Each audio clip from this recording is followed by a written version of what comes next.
ပြည်စုံကြပါသောဥက္ကဋ္ဌဆရာတော်ဘုရားကြီးနှင့်တကွအဖွဲ့ဝင်ဘုံဘုံဘုရားများပြည်နယ်နှင့်တိုင်းပြည်တီမှဓမ္မမှုများရွာသွန်းပြုပေးကြပါသောဘုံဘုံဘုရားများနှင့်ဆရာလေးဘုရားများ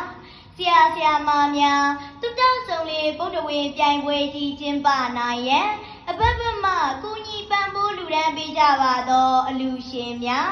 တုတ္တဆုံလေးဘိုးဖွဲ့ဝင်များသမီးနှင့်အတူဖြီးဆိုပူဇော်ကြမည့်တငယ်ချင်းများအားလုံးစိတ်ချမ်းသာလို့ကိုကျမ်းမာလျက်နှပြသောဒုက္ခနှင့်ပြည့်စုံကြပါစေလို့ဥစွာပနာမ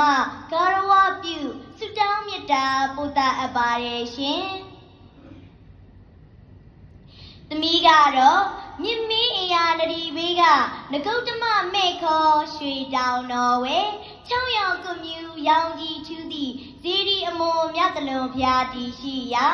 မကွေးတိုင်းဒေသကြီးမကွေးမြို့ရဲ့ကျက်တီကုန်းဆောင်တမိုင်းကိုထွန်းမြောင်စေမည့်လူရည်ကြီးလေးများပေါ်ထွက်ရာ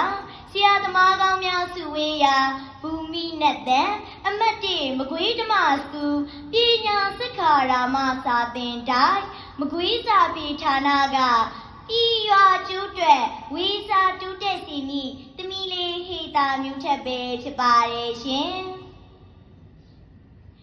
သမီးဆွေးနွေးသားမဲ့ခေါင်းစဉ်လေးကတော့လူငယ်နဲ့ဗုဒ္ဓဓမ္မပဲဖြစ်ပါတယ်ရှင်ဖုံဖုံဖျားများနဲ့ဂုံတီရှိလူကြီးမင်းများပြိုင်မွဲဝင်တငယ်ချင်းများရှင်မဟာဗုဒ္ဓဝင်တော်ကြီးကိုပြန်ကြည့်လိုက်ရင်တိတ်တထမင်းသားငယ်လေးဟာချီးနှံစည်းစိမ်ချမ်းသာမှာပဲပျော်မွေ့မနေပါဘူး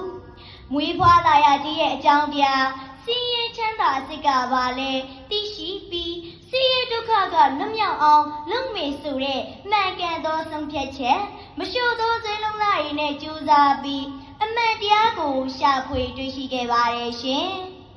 ဒါဟာခေတ်လူငယ်တွေအတွက်အင်မတန်မှအတူယူစရာသင်ခန်းစာတစ်ခုပါပဲ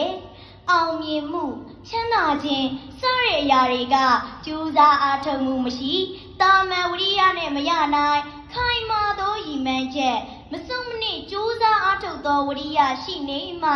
လူချင်းနဲ့ပန်းနိုင်ကိုရောက်နိုင်နေဆိုတာအလောင်းတော်ဘဝကလေးက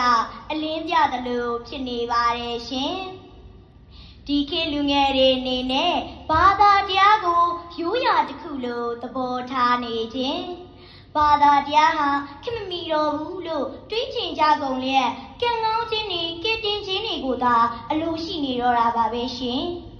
ဒီအချိန်တွေဟာအနာဂတ်လူယဉ်ကျေးမှုဘာသာတရားအတွက်အင်မတန်မှစိုးရိမ်စရာကောင်းလာပါတယ်ရှင်